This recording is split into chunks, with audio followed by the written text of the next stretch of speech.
விருத்தாச்சலம் நெல் கொள்முதல் நிலையத்தில் விவசாயிகளிடமிருந்து நெல் கொள்முதல் செய்ய நெல் கொள்முதல் விற்பனை நிலைய அதிகாரி லஞ்சம் கேட்டதாக கூறப்படும் ஆடியோ ஒன்று வாட்ஸ்அப் மூலம் பரவி வருகிறது.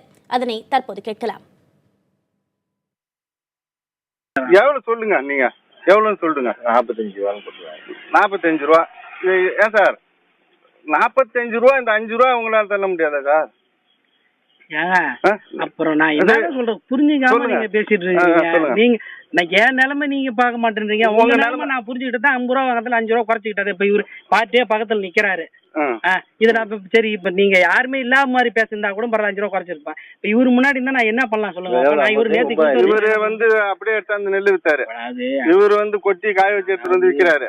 அதுக்குதான் 50 ரூபா வாங்குறது, உங்கள்ட்ட 45 ரூபா வாங்குறோம். இப்ப கேளுங்க, 50 ரூபா எவ்வளவு அதிகங்கிறத தெரிஞ்சுங்க. நோட்ல நோட்ல எழுதி வச்சிருக்கேன் பாருங்க. இவர் எம்மா அமௌண்ட் கொடுத்தாரு பாரதி மோகன் அன்னைக்கு 281 250 மூட்டை 14,050 ரூபா 12,500 ரூபா. இது அடிச்சு பாருங்க எவ்வளவு அமௌண்ட் வருதுன்னு. அதே மாதிரி அடுத்து 25ஆம் தேதி சரவண 238, இன்னொரு சரவண 239, மொத்தம் எவ்வளவு அமௌண்ட்? 26ஆம் தேதி மாயவன் சரவண நேற்றுக்கு போட்ட தெய்வ சகாயம் இந்த வரைக்கும் பாருங்க. இந்த பிருத்திவிராஜ் அந்த ரிஜிஸ்டார் இவங்கெல்லாம் எழுதி வச்சிருக்கேன். நான் இன்னும் எழுதி வைக்காமலாம் கிடையாது. இந்த ஆடியோ பதிவு தொடர்பான விவரங்களை நமது கடலூர் செய்தியாளர் ஸ்ரீதரிடம் கேட்கலாம்.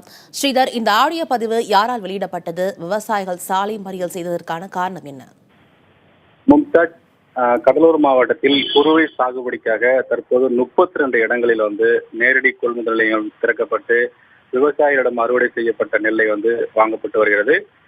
குறிப்பாக இன்று சிதம்பரம் அருகே உள்ள அத்திப்பட்டில் உள்ள நேரடி கொள்முதல் நிலையத்தில் விவசாயிகள் ஒரு முற்றுகை போராட்டத்தை சாலை மேல் முயற்சித்தார்கள். அப்போது காவல்துறை வந்து எதற்காக இந்த போராட்டம் என்று கேட்டதற்கு ராஜாராமன் என்ற நேரடி கொள்முதல் நிலைய அதிகாரி மதிவாணன் என்பவரிடம் ஒரு மூட்டைக்கு 50 ரூபாய் லஞ்சம் கேட்டதாகவும் அவர் மீது நடவடிக்கை எடுக்க வேண்டும் என அவர்கள் கோரிக்கை இந்த போராட்டம் வந்ததாக தெரிவித்தார்கள். குறிப்பாக அத்திப்பட்டு சேர்ந்த மதிவாணன் என்பவர் 700 மூட்டை நெல் கொண்டு வந்திருக்கார், விற்பனைக்காக கொண்டு வந்திருக்கார். இந்த 700 மூட்டைக்கு நெல் வாங்குவதென்றால் 35,000 ரூபாய், அதாவது மூட்டைக்கு 50 ரூபாய் லஞ்சம் கேட்டிருக்கிறார். அவர் தகராறு செய்யவே அதன் பிறகு உங்களுக்காக 45 ரூபாய் கொடுங்கள், மற்றவர்கள் எல்லாம் 50 ரூபாய் வாங்கி கொண்டிருக்கேன் சொல்லிட்டு 31,500 ரூபாய் லஞ்சமாக கேட்கிறார். அதை தர மறுத்ததனால் அவர் வந்து நெல்லை வாங்க மறுக்கிறார். இதனை அடுத்துதான் தற்போது மதிவாணன் இந்த ஆடியோ பதிவு வந்து தற்போது அதிகாரியிடம் தெரிவித்து கேட்டு வருகிறார். இது குறித்து நம்ம அதிகாரிடம் கேட்டதற்கு எந்த விதமான லஞ்சமும் தரக்கூடாது, ஈரப்பதத்தை பொறுத்துதான் நெல் எடுக்க வேண்டும். குறிப்பாக மோட்டார் ரகம் 14 ரூபாய் 70 காசும் கண்ணா ரகம் 16 ரூபாய் 50 காசும் வாங்கப்படுகிறது என்று தெரிவித்திருக்கிறார்கள். இதுபோல் உண்மை என்றால் சம்பந்தப்பட்ட அதிகாரிகள் நடவடிக்கை எடுக்கப்படும் என்றும் தெரிவித்திருக்கிறார்கள். மும்தாஜ், ஸ்ரீதர், நீங்க தொடர்பில் இருங்க. இது தொடர்பாக பேசுறதுக்கு விவசாயி விநாயகம் நம்மோடு தொலைபேசி வாயிலாக இணைந்திருக்கிறார். அவருடன் பேசலாம். விவசாயி விநாயகம், வணக்கம். தொடர்பில் வந்து உங்களுடைய கருத்துக்களை பதிவு செய்ய முன்வந்ததுக்கு நன்றி. இது மாதிரியான முறைகேடுகள் நடைபெறுவதாக கூறப்படுவதில் எந்த அளவுக்கு உண்மை இருக்கு? மேடம், அதாவது அதிகாரி லஞ்சம் கேட்டதா புகார் சொல்றாங்க இல்லைங்களா? இந்த மாதிரியான சம்பவங்கள் நடக்கிறது உண்மைதானா? எந்த அளவுக்கு விவசாயிகள் பாதிக்கப்பட்டிருக்கீங்க? உண்மைதான் மேடம். இது வந்து இப்போ இந்த தொடர்ந்து காவிரி டெல்டா மாவட்டங்கள்ல கொள்முதல் நிலையங்கள்ல இதே மாதிரி சிப்பத்துக்கு இவ்வளவு பணம் வாங்குறது தொடர்ந்து நடந்துகிட்டு வர்றதை வச்சுதான் அரசாங்கம் வந்து இப்ப செக்கு முறையா கொடுத்துருக்காங்க, அவங்க பேங்க் அக்கௌண்ட் முறையா. ஹலோ, சொல்லுங்க, தொடர்ந்து பேசுங்க. இப்போ அப்படி இருந்தும் இப்போ வந்து நெல்லை கொண்டு போய் நெல் கொள்முதல் நிலையங்கள இப்போ குறை நெல்லை போடக்குள்ள அவங்க வந்து ஒரு சிப்பத்துக்கு வந்து 40 கிலோ மூட்டைக்கு 50 ரூபா கொடுத்தாதான் போகணும்னு சொல்றாங்க லஞ்சமா.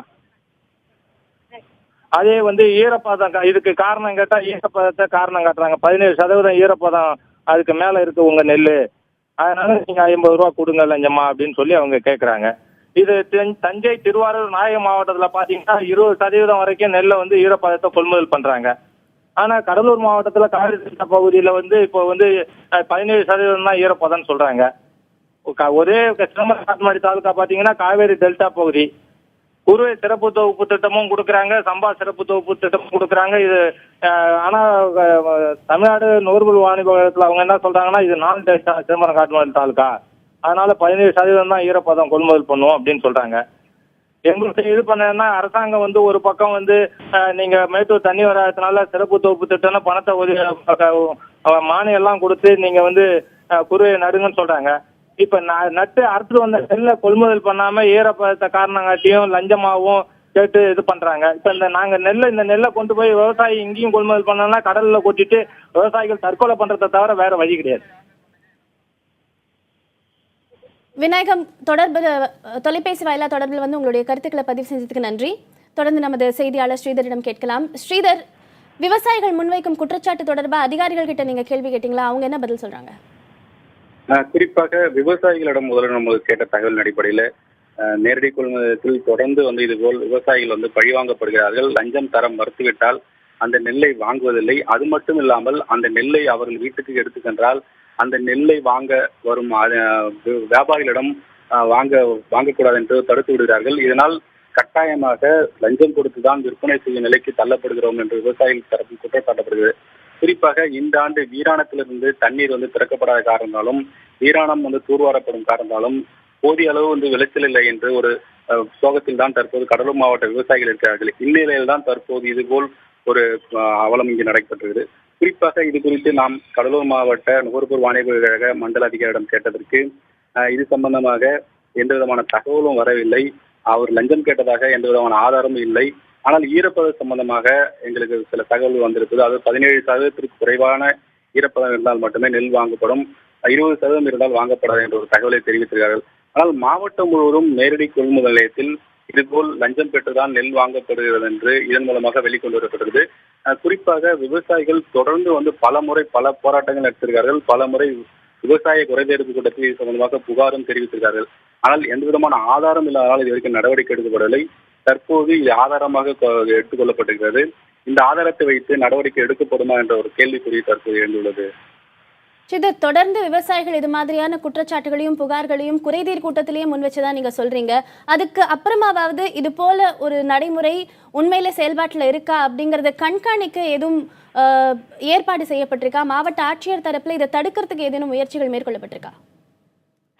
குறிப்பாக இந்த நேரடி கொள்முதல் நிலையத்தில் பணியாற்றுவர்கள் பெரும்பாலும் ஒப்பந்த அடிப்படையில் தான் பணியாற்றுவதாகவும் அவர்களுக்கு குறுவை மற்றும் சம்பா சமயத்தில் மட்டுமே பணிகள் வழங்கப்படுவதால் அவர்கள் இதுபோல் லஞ்சம் பெற்றுக் கொள்வதை அதிகாரிகளே கண்டு கொள்ளாத நிலைக்கு தள்ளப்பட்டதாக சொல்லப்படுகிறது. ஏனென்றால் இவர்களுக்கு 6 மாதம் குறுவை சமயத்திலும் சம்பா சமயத்திலும் மட்டுமே நேரடி கொள்முதல் நிலையங்கள் திறக்கப்படுகிறது. அந்த சமயத்தில் மட்டுமே விவசாயிகள் கொண்டு வரும் நெல்லை வாங்கப்படுகிறார்கள், மற்ற சமயத்தில் வாங்குவதில்லை. இந்த காலகட்டத்தில் பணியாற்றும் இவர்களுக்கு போதுமான சம்பளம் இல்லை. ஓராண்டுக்கு தேவையான சம்பளத்தை இந்த 3 மாதத்தில் இவர்கள் சம்பாதிக்கும் நிலைக்கு தள்ளப்படுகிறார்கள். இதற்கு ஒரு சில அதிகாரிகளும் உடந்தையாக இருக்கிறார் சொல்லப்படுகிறது. இது நேரடியாக தமிழக அரசுக்கு மீது எந்த விதமான குற்றச்சாட்டும் வைக்க முடியாது. அரசுக்கு இதில் நிச்சயமாக தொடர்பு இல்லை என்று கூட சொல்லலாம். காரணம், கீழ்மட்ட அதிகாரிகளே ஒரு கூட்டாக சேர்ந்து கொண்டு இதுபோல் அரசுக்கே தெரியாத, மாவட்ட நிர்வாகத்துக்கு தெரியாத விவசாயிகளை மிரட்டி வாங்குகிறார்கள். அது மட்டும் இல்லாமல் வியாபாரிகள் அடிமாட்டு விலைக்கு கொண்டு வரும் நெல்லை இதுபோல் நேரடி கொள்முதலத்தில் அரசு நிர்ணயிக்கும் விலைக்கு வாங்கி அதிலும் பெரிய லாபம் சம்பாதிக்கிறார்கள். தொடர்ந்து விவசாயிகள் சொல்லும் குற்றச்சாட்டு தான். இதற்கு ஒரு மிகப்பெரிய ஒரு நீதி விசாரணை வேண்டும். ஓய்வு பெற்ற ஒரு நீதிபதி தலைமையில் இந்த விசாரணை நடத்தப்பட்டு தமிழக அரசு சம்பந்தப்பட்ட இதுபோல் கூட்டங்கள் மீது கடுமையான நடவடிக்கை எடுத்தால் மட்டுமே விவசாயிகள் காப்பாற்றப்படுவார்கள் என்று தெரிவித்தார்கள். இது குறித்து நம்ம மாவட்ட ஆட்சியர் பலமுறை தொடர்பு கொண்டோம், ஆனால் தகவல் பெற முடியவில்லை.